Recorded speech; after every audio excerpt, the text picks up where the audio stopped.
बच्चों last video में मैंने नंबर सिस्टम का पहला कॉन्सेप्ट लिया था जिसमें कि हम लोगों ने नेचुरल नंबर्स के बारे में, होल नंबर्स के बारे में, इंटीजर्स और रैशनल नंबर्स के बारे में पढ़ा था, है ना। और साथ ही साथ मैंने फर्स्ट वाली एक्सरसाइज भी सॉल्व करवाई थी और ये मैं क्लास 9th के नंबर सिस्टम की बात कर रहा हूँ। ये वीडियो जस्ट उसका कंटिन्यूएशन में वीडियो है। जस्ट हम इसके सेकंड टॉपिक पे डिस्कशन करेंगे और सेकंड वाली एक्सरसाइज को भी सॉल्व करेंगे। तो देखते हैं, स्टार्ट करते हैं। आप लोगों ने फर्स्ट वीडियो के अंदर रैशनल नंबर्स के बारे में पढ़ा था, है ना। तो अगर मैं क्विक रिकैप दूं तो रैशनल नंबर्स बेसिकली वो नंबर्स होते थे जिनको कि पी बाय क्यू के फॉर्म में लिखा जा सकता है ना। और जहां पे पी एंड क्यू क्या थे बच्चों, इंटीजर्स, एंड क्यू वहां पे should not be equal to 0। ये हमने रैशनल नंबर्स की डेफिनेशन पढ़ी थी। एक हमने कॉन्सेप्ट और क्या पढ़ा था कि जितने भी नेचुरल नंबर्स हैं, जितने भी होल नंबर्स हैं या जितने भी इंटीजर्स हैं, ये सब किसकी कैटेगरी में आते हैं, रैशनल नंबर्स की कैटेगरी में आते हैं। मतलब अगर आपने रैशनल नंबर्स की बात करी तो कहीं ना कहीं आपने इन सबको कवर कर लिया। अब एक छोटा सा कॉन्सेप्ट और समझना है हम लोगों को। मान लो आप लोगों ने एक रियल नंबर लाइन बनाया। जनरली आप लोग इसको नंबर लाइन बोलते हो, बट यहाँ पे मैं रियल वर्ड क्यों यूज कर रहा हूँ ये मैं आगे आप लोगों को बताऊंगा, है ना। तो अगर हमने एक रियल नंबर लाइन दिया और इस रियल नंबर लाइन पे आपने सारे रैशनल नंबर्स को प्लॉट करना स्टार्ट कर दिया, तो कहीं ना कहीं आपने सबको कवर कर लिया। Natural numbers, whole numbers, integers, है ना। रैशनल के अंदर भी जो भी वैल्यूज है सबको कवर कर लिया। उन सबको आपने इस रियल नंबर लाइन पे प्लॉट कर दिया। तो आपने मान लो 0 कर दिया, है ना, 0.5 कर दिया, 1 कर दिया, 1.5 कर दिया, 2 कर दिया, नेगेटिव में भी -1, -1.5 हो गया, -2 हो गया, -3 हो गया। तो बच्चों अब यहाँ पे क्या देखा गया कि जब आपने सारे रैशनल नंबर्स को इस रियल नंबर लाइन पे प्लॉट किया तो बहुत सारे स्पेसेस ऐसे थे ना इस रियल नंबर लाइन पे जो कि फिल नहीं हो पाए। मतलब इस नंबर लाइन पे, रियल नंबर लाइन पे अभी भी गैप्स थे रैशनल नंबर्स को प्लॉट करने के बाद। तो फिर ये बात आई कि कहीं ना कहीं अभी ऐसे भी नंबर्स होंगे जो इन गैप्स को आके फिल करेंगे, है ना बच्चों। और वहीं से फिर ये इरेशनल नंबर्स का कॉन्सेप्ट स्टार्ट हुआ।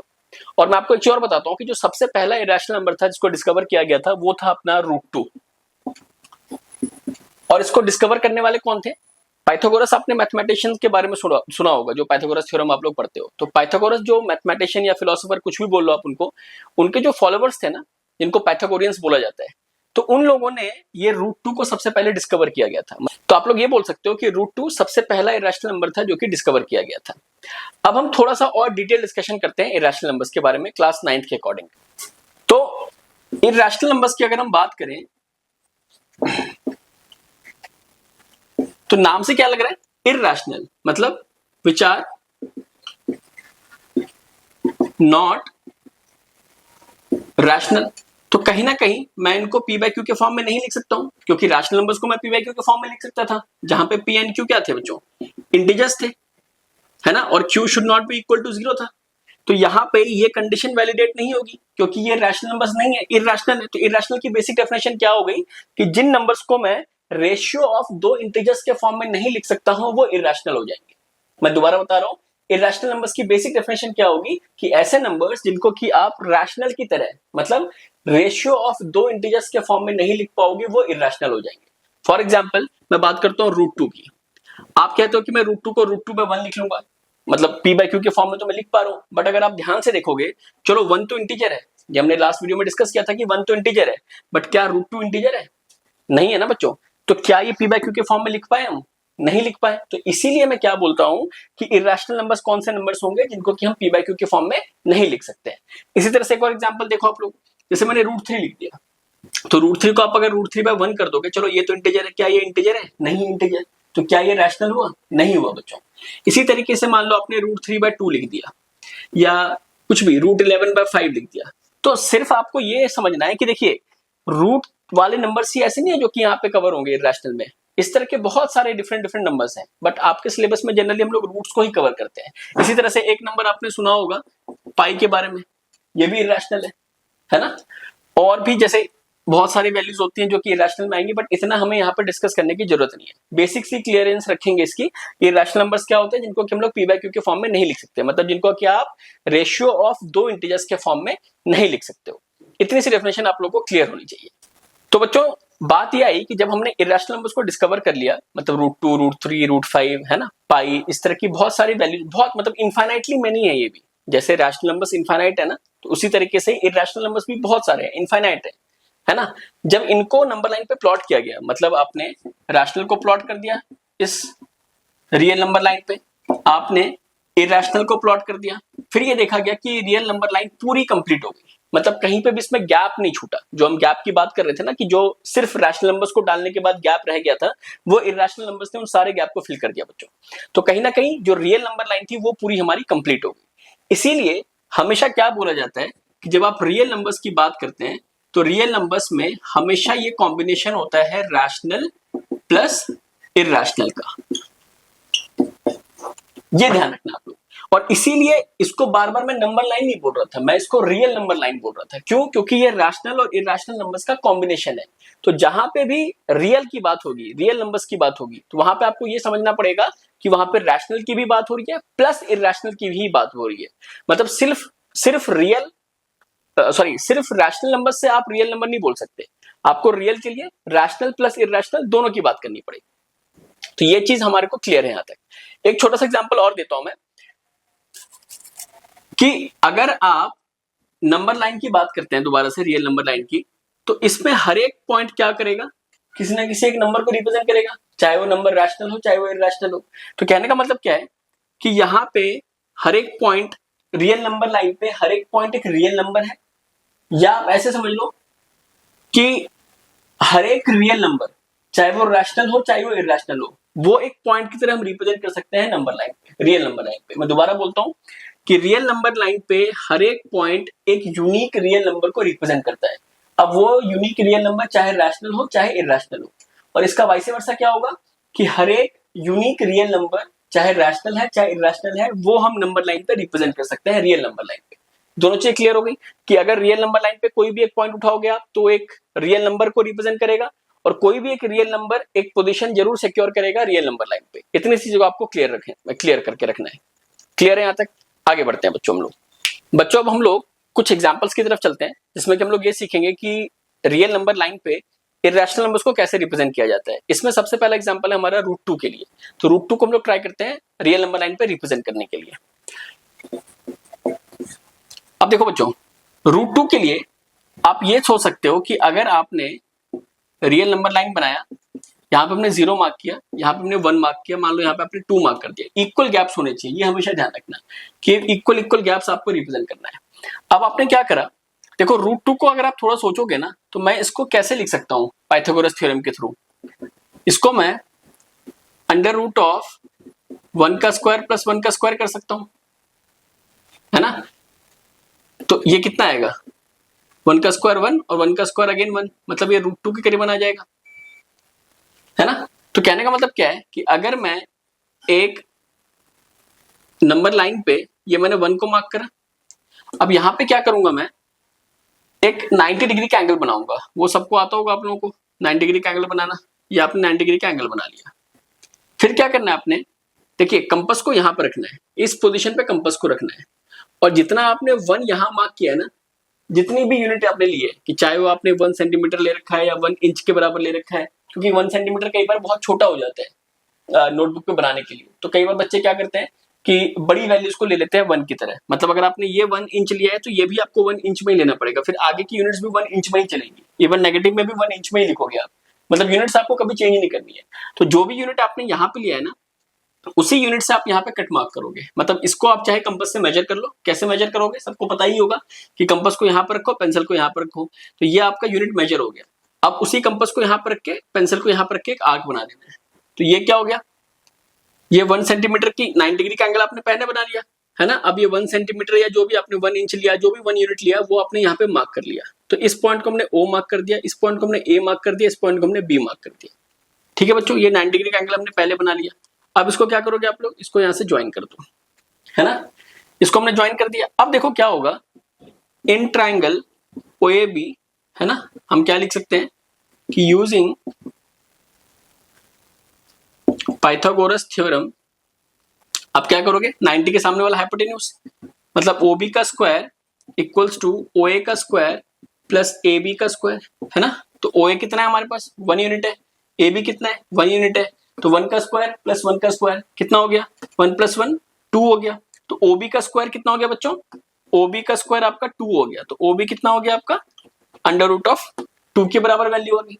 तो √2 को आपने OB के लेंथ, ये जो OB की जो लेंथ है वो √2 हो गई। अब आपको नंबर लाइन पे कैसे मेजर करना है, कंपास को यहाँ रखोगे, पेंसिल को यहाँ रखोगे और यहां से लेते हुए आप क्या करेंगे, इस तरीके से ऐसे करते हुए, यहां से ऐसे करते हुए, कंपास को यहां रखते हुए, ये कुछ जहां कहीं भी है, जैसे हमने ये 1 मार्क किया तो मैंने कुछ ज्यादा आगे हो गया, आप कंपास से मार्क करोगे ना तो इजीली आप यहां तक कहीं पे ले लोगे। तो ये जो पॉइंट होगा ये आपका क्या हो गया, √2 हो गया बच्चों। तो करना क्या है कि पहले आपने √2 बना लिया, फिर उस √2 को मेजर करते हुए हमने एक आर्क मार्क कर दिया, कंपास को यहीं पर रखना है और पेंसिल के थ्रू आपने यहां से करते हुए इस पॉइंट पे आर्क मार्क कर देंगे। तो ये पॉइंट क्या हो गया, √2 हो गया। अब आपको ये कंफ्यूजन होगा कि यार मुझे कैसे पता कि 1 का ही लेना है। तो देखो √2 तो बहुत ही सिंपल है। इवन ये बोला जाता है कि जो ग्रीक्स थे जिन्होंने √2 को डिस्कवर किया था, उन्होंने भी कुछ इस तरीके से किया होगा, है ना, कि 1 यूनिट को लेके फिर उन्होंने √2 को रिप्रेजेंट किया होगा। और ये पूरा प्रोसेस ही इसी तरीके से कि आपको पाइथागोरस थ्योरम को ही लगाना है।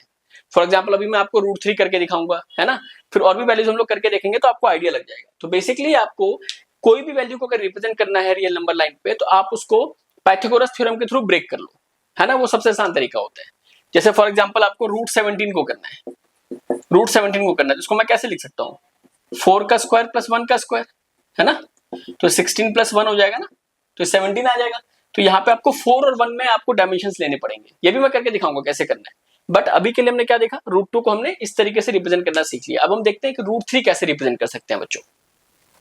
एक चीज और ध्यान रखना कि आपको कोई नेक्स्ट वाली वैल्यू अगर रिप्रेजेंट करनी है ना, फॉर एग्जाम्पल अगर आपको √3 रिप्रेजेंट करना है तो आपको उससे पिछले वाली एक वैल्यू बनानी आनी चाहिए, मतलब उसके हेल्प से ही आप करोगे।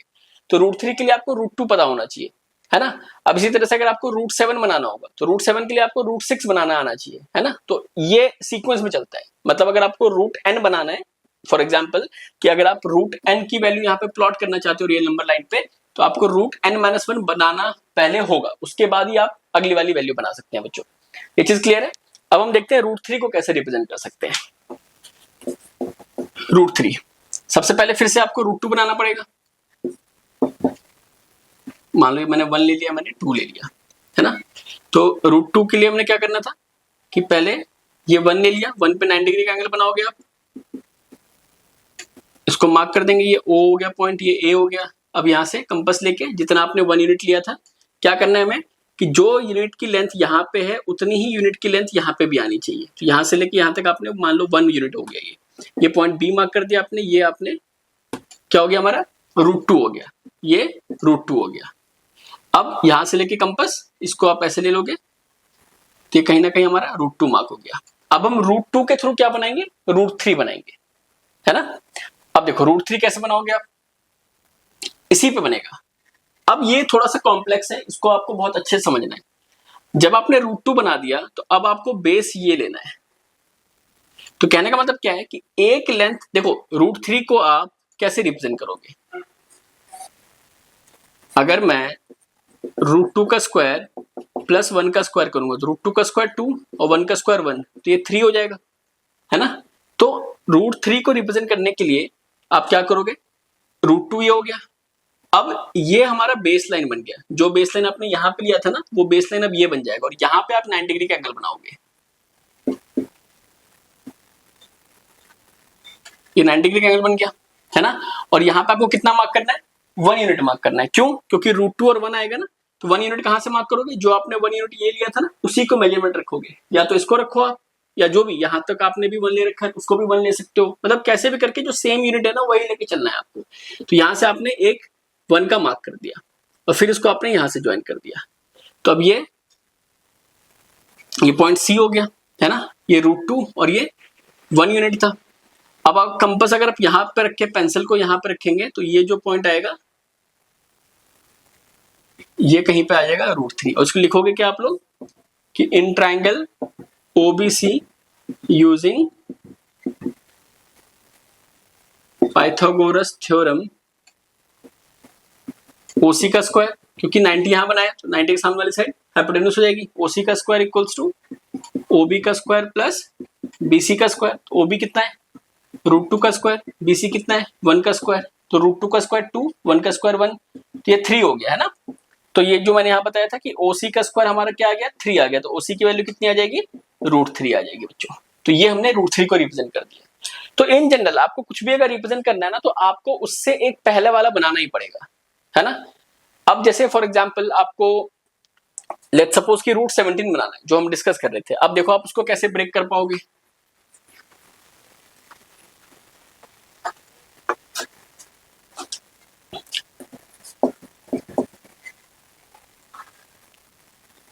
देखो रूट 17 को मैं कैसे लिख सकता हूं,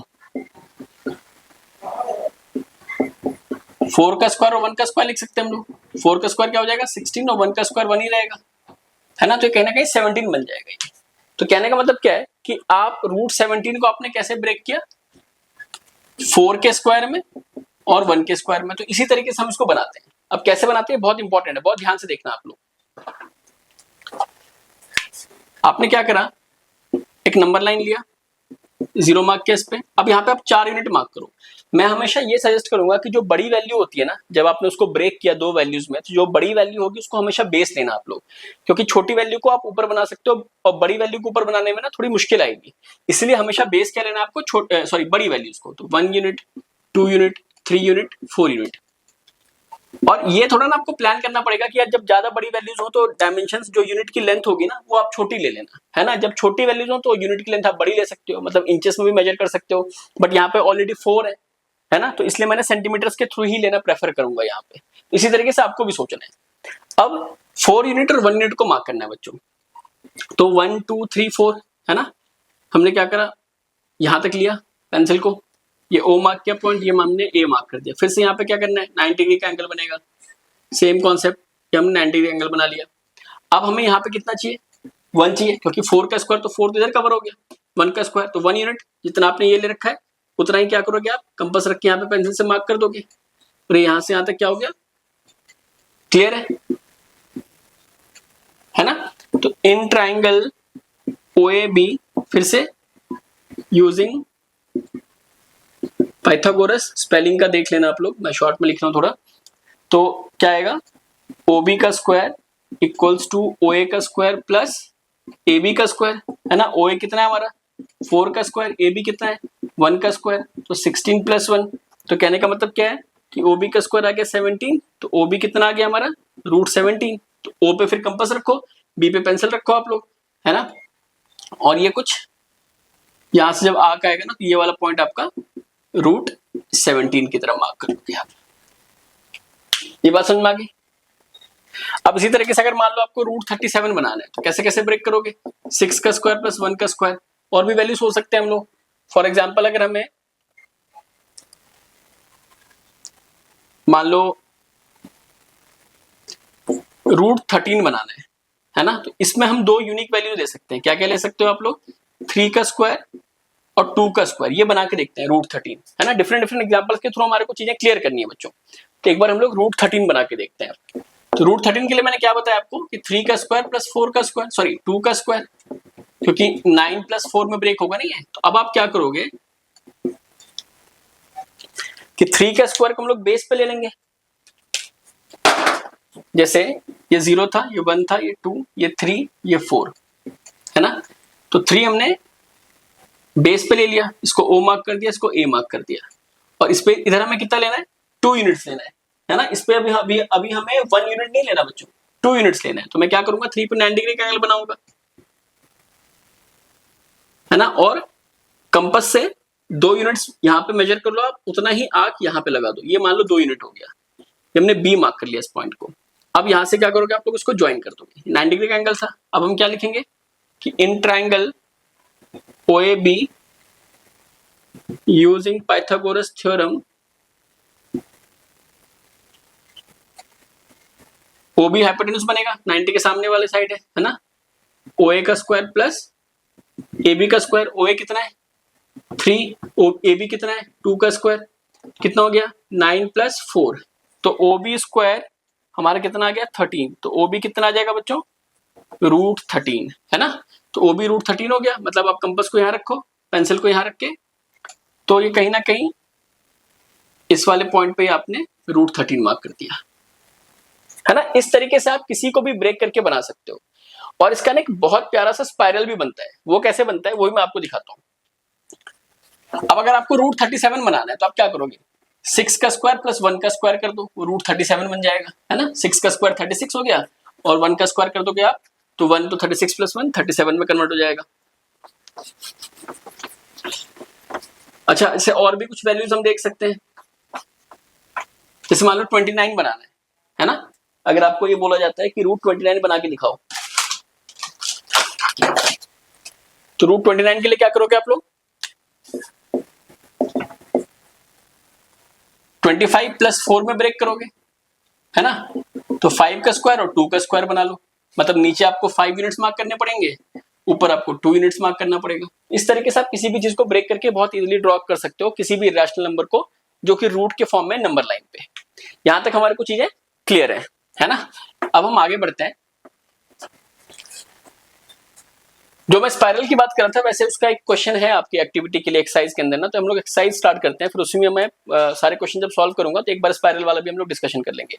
अदरवाइज तो आपको रूट का क्लियर होगा कि किसी भी इरेशनल नंबर के रूट को अगर आपको, जैसे फॉर एग्जांपल रूट 5 है ना, रूट 7, रूट 11, ये बेसिकली इरेशनल है। अच्छा, कैसे आइडेंटिफाई करोगे आप कि जिसका परफेक्ट स्क्वायर रूट एग्जिस्ट नहीं करता ना, वो आपके इरेशनल में कन्वर्ट हो जाएंगे, मतलब इरेशनल नंबर्स होते हैं वो। फॉर एग्जांपल अगर मैं रूट 4 की बात करूं, ये तो 2 होता है ना, ये तो रैशनल हो गया, है ना।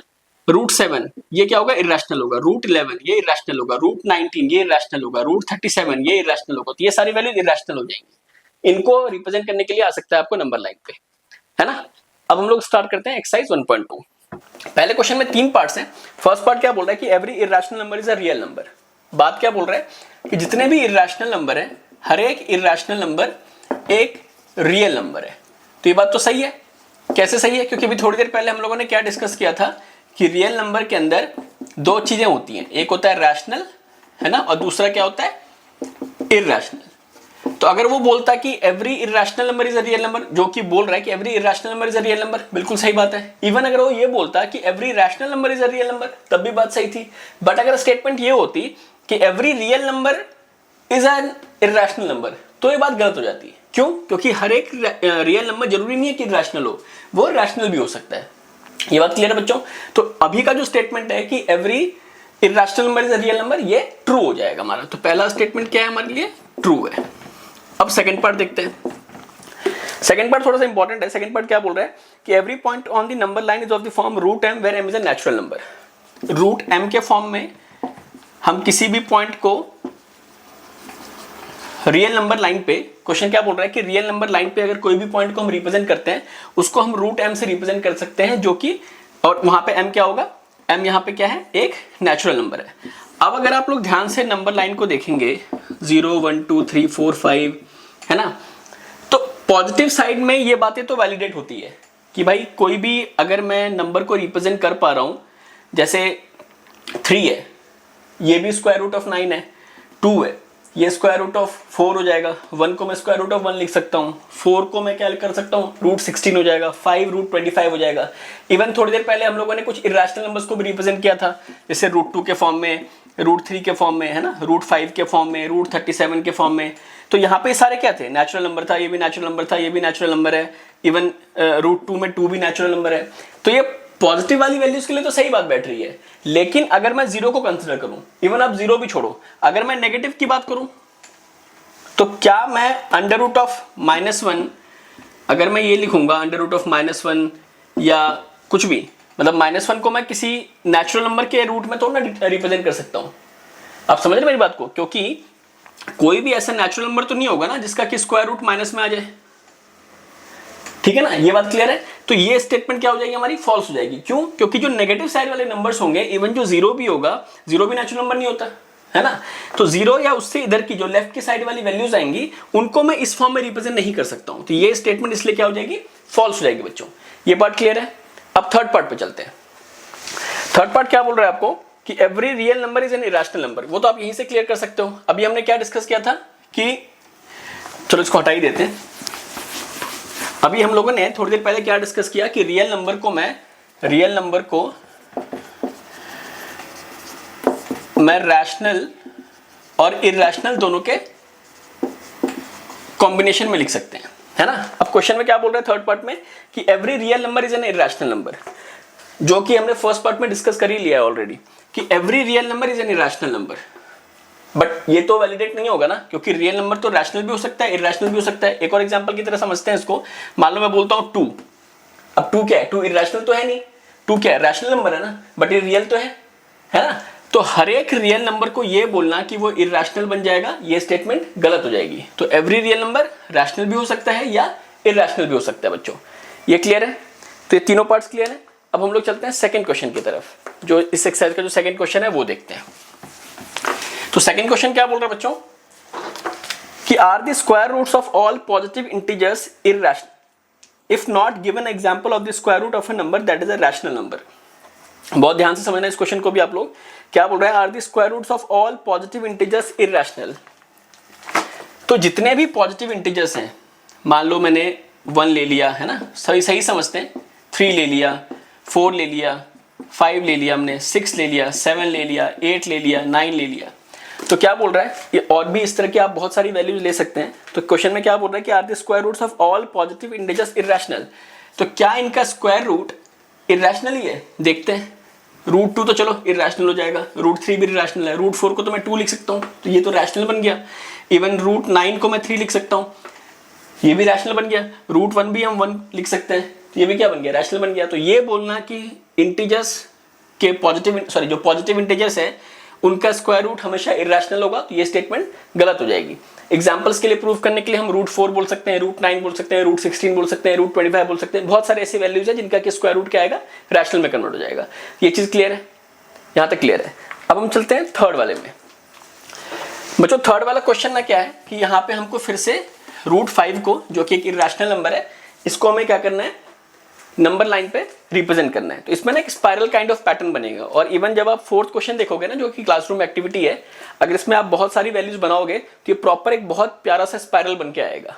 तो खैर ये फोर्थ तो आप लोग घर पे ट्राई कर सकते हैं। अगर नहीं समझ में आता आप लोगों को फोर्थ क्वेश्चन, तो आप लोग कमेंट्स में डालना, मैं उसको क्लियर करूंगा फिर। अदरवाइज हम लोग क्वेश्चन नंबर थर्ड करेंगे ना, तो उससे आपको आइडिया लग जाएगा कि फोर्थ क्वेश्चन कैसे करना है। तो थर्ड में हमें क्या करना है? रूट 5 को हमें रिप्रेजेंट करना है नंबर लाइन पे। रूट 5 को हमें रिप्रेजेंट करना है नंबर लाइन पे। अब देखो इसके दो तरीके हैं। रूट 5 को रिप्रेजेंट करने के लिए या तो आप 2 का स्क्वायर और 1 का स्क्वायर कर दो, है ना, क्योंकि 2 का स्क्वायर 4 होता है, 1 का स्क्वायर 1 हो जाएगा, तो ये 5 आ जाएगा। स्क्वायर रूट की अगर मैं बात करूं तो मैं इस तरह से भी रिप्रेजेंट कर सकता हूं, जैसे मैंने पीछे तरीका बताया था, रूट 37, रूट 17, इन सबको रिप्रेजेंट करने के लिए उसी तरीके से आप इसको रिप्रेजेंट कर सकते हो।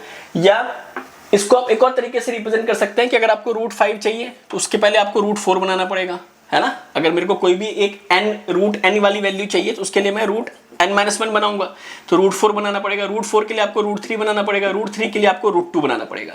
तो इसीलिए एक स्पाइरल बन के आएगा। तो पहले मैं ये तरीका दिखाता हूं आपको, ये तो बहुत आसान है, ये भी हम डिस्कस कर लेंगे। पहले हम ये वाला तरीका करते हैं। तो सबसे पहले हम लोगों को रूट 2 बनाना पड़ेगा। तो फिर से वही बात, 0 1 2 3। रूट 2 के लिए 1 यूनिट आप इधर लोगे, है ना, यहां पे 90 डिग्री का एंगल बनेगा, और 1 यूनिट आप एग्जैक्टली जितना ये है उतना ही कंपास को यहां पर रख के इधर को मार्क कर लोगे। इन दोनों को आप ज्वाइन कर दोगे। ये O पॉइंट हो गया, ये A हो गया, ये B हो गया। ये क्या बन गया हमारा? रूट 2 बन गया। कैसे लिखेंगे? क्योंकि in triangle OAB using Pythagoras theorem, OB का स्क्वायर इक्वल्स टू OA का स्क्वायर प्लस AB का स्क्वायर, है ना। OA कितना है? 1, ये भी कितना है? 1, तो 1 स्क्वायर कितना आएगा? 2 आएगा। तो OB कितना आ गया? रूट 2 हो गया। चाहो तो आप इसको यहां से मार्क कर लो कंपास से, और इसको ये वाला पॉइंट कितना हो जाएगा हमारा? रूट 2 हो जाएगा। अब नेक्स्ट हमें क्या बनाना है? रूट 3। तो रूट 3 के लिए आप बेस क्या लोगे? रूट 2, और फिर उस पर हम कितना बनाएंगे? 1 का बनाएंगे। ये भी हमने डिस्कस किया था पीछे, है ना। और इवन आप रूट 3 को अगर ब्रेक करोगे इसी तरीके से, तो आप कैसे लिखोगे रूट 3 को? रूट 2 का स्क्वायर प्लस 1 का स्क्वायर, रूट 2 का स्क्वायर 2 और 1 का स्क्वायर 1, है ना। तो ये अगेन क्या आ जाएगा? 3 आ जाएगा हमारे पास। तो इसके लिए आप क्या करेंगे कि रूट 2 में, ये तो रूट 2 ऑलरेडी मार्क्ड है, इस पे आप इस पर्टिकुलर पॉइंट पे 90 डिग्री का एंगल बनाओगे, है ना। और रूट 2 आपने ले लिया, अब आपको कितना लेना है? 1 लेना है। तो 1 फिर से इसी देखो, डायमेंशन जो यूनिट आपने स्टार्टिंग में ली थी ना, उसी को हमेशा कंटिन्यू करना है, चेंजेस नहीं लाने, फिर आपका सही पैटर्न नहीं बनेगा, फिर आपका आंसर भी सही नहीं आएगा। तो ये 1 है, तो यहां पर रख के आपने फिर से 1 का कट मार्क किया और इसको ज्वाइन कर दिया। अब इस ट्रायंगल को नाम दे दो OBC। तो इन ट्रायंगल OBC अब क्या हो गया? यूजिंग पाइथागोरस थ्योरम फिर से हाइपोटेन्यूज OC बनेगा, क्योंकि 90 डिग्री का एंगल आपने यहाँ पे बनाया है, यहाँ से मार्क कर लेना इस तरीके से। तो OC का स्क्वायर इक्वल्स टू OB का स्क्वायर प्लस BC का स्क्वायर। OB कितना हमारा? रूट 2 का स्क्वायर है ना। ये OB कितनी वैल्यू? रूट 2 है, और ये कितनी है? 1 है। तो 2 प्लस 1 तो 3 हो गया। तो OC कितना आ जाएगा? रूट 3 हो गया बच्चों। अब मुझे क्या बनाना है, √4 बनाना है। तो √4 बनाने के लिए मैं क्या करूंगा, √4 के लिए अब मैं क्या कर सकता हूं, आप देखो इसको कि मैं अगर √3 का स्क्वायर कर दूं और 1 का स्क्वायर कर दूं, है ना, ये √3 बन गया ना अपना। अच्छा एक बात और, यहाँ पे कंपास रख दो, ये पेंसिल लेके आप इसको आगे, ये कहीं पे √3 आ जाएगा। फिर से √3 और 1 को लेंगे, तो यहाँ पे फिर से मैं, ये √3 है अपना, थोड़ा सा कॉम्प्लेक्स बन रहा है फिगर, बट आप लोग बनाओगे तो काफी अच्छे से क्लियर होगा क्योंकि कंपास वगैरह सब प्रॉपर आप यूज करेंगे। तो ये √3 हो गया। अब यहाँ पे क्या करो, 9 डिग्री का एंगल बना दो, फिर से सेम पैटर्न चलेगा हमारा। इसको हमने 1 यूनिट मार्क करना है, तो जो डायमेंशन आपने यहाँ लिया वहीं पे कंपास को यहाँ पे रखो सी वाले पॉइंट पे, और 1 यूनिट यहाँ कट कर दो, है ना। अब इसको डी पॉइंट दे देते हैं, तो अब क्या लिखेंगे हम, इन ट्रायंगल OCD OD का स्क्वायर इक्वल्स टू OC का स्क्वायर प्लस CD का स्क्वायर। OC कितना है, √3 का स्क्वायर, CD कितना है, 1 का स्क्वायर, कितना आ गया ये 3 + 1 कितना आ गया, 4 आ गया। तो OD कितना आएगा, √4, जो कितना हो जाएगा 2। तो ये वैल्यू क्या आ गई, प्रॉपर 2 आ गई हमारी, है ना। तो कंपास को यहाँ पर रख के, पेंसिल को यहाँ पर रख के, एग्जैक्टली इस 2 पे जाके मीट करेगा आपसे। ये √4 है जिसको कि हम लोग 2 बोलेंगे।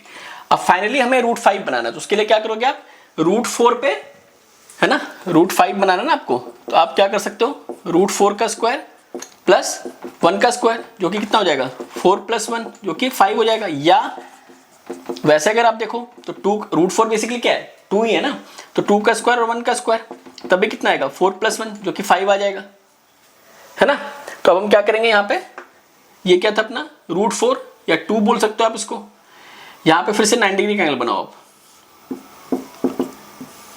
9 डिग्री बन गया। 1 यूनिट यहाँ पे फिर से मार्क कर लिया हमने, इसको इससे ज्वाइन कर दिया। तो अब ODE ले लो नाम इस ट्रायंगल का, यहाँ लिख देते हैं, इन ट्रायंगल ODE OE का स्क्वायर इक्वल्स टू OD का स्क्वायर प्लस DE का स्क्वायर। OD कितना है 2 या √4, 2 का स्क्वायर, और वो कितना DE 1 का स्क्वायर, तो 2 स्क्वायर प्लस 1 स्क्वायर कितना हो गया, 4 + 1 5 आ गया। तो OE की वैल्यू कितनी आ जाएगी हमारे पास, √5 बन गया ना प्रॉपर ये। अब कंपास को यहाँ पर रखो और पेंसिल को यहाँ रखो आप लोग, तो √5 जब यहाँ से मार्क करना स्टार्ट करेंगे तो 2 से थोड़ा बहुत आगे जाके यहाँ पे ये √5 रिप्रेजेंट हो जाएगा बच्चों। तो इस तरीके से आप पूरा √5 तक आपने इस पैटर्न में, स्पायरल देख लो ना आप, एक स्पायरल टाइप का बनेगा ये। जब आप इसके आगे √6 पे जाओगे, √7 पे जाओगे, √8 √9, तो पूरा प्रॉपर एक स्पायरल बनता है। थोड़ा फिगर जरूर इसमें कॉम्प्लेक्स लगेगा आपको क्योंकि बहुत सारी कंस्ट्रक्शन है, बट पैटर्न यही है इसका, जो कि आप लोगों को शायद क्लियर हो गया होगा। तो यहाँ तक क्लियर है।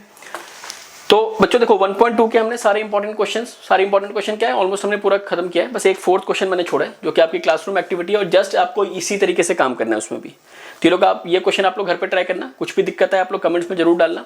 फिर इसके बाद हम लोग जो रियल नंबर्स और उसका डेसिमल एक्सपेंशन है, नेक्स्ट टॉपिक, ये कंटिन्यूएशन में ही वीडियो बनाऊंगा पूरे चैप्टर की, है ना।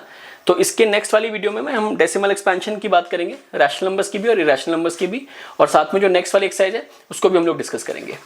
तो बच्चों प्लीज आप लोग इस वीडियो के बारे में जरूर कमेंट सेक्शन में बताना कि हेल्पफुल था आपके लिए, नहीं था। और जो भी आपको इसमें फीडबैक देना है ना, प्रॉपर एकदम ऑनेस्ट वाली फीडबैक देना। आपको कुछ समझ में नहीं आ रहा है, किसी भी चीज़ में आप लोग चेंज चाहते हो, जब तक आप बताओगे नहीं तब तक हम इम्प्रूव नहीं कर सकते, है ना। तो प्लीज़ आप बताना। बाकी इसको लाइक, शेयर, कमेंट, सब्सक्राइब जरूर करो आप लोग चैनल को।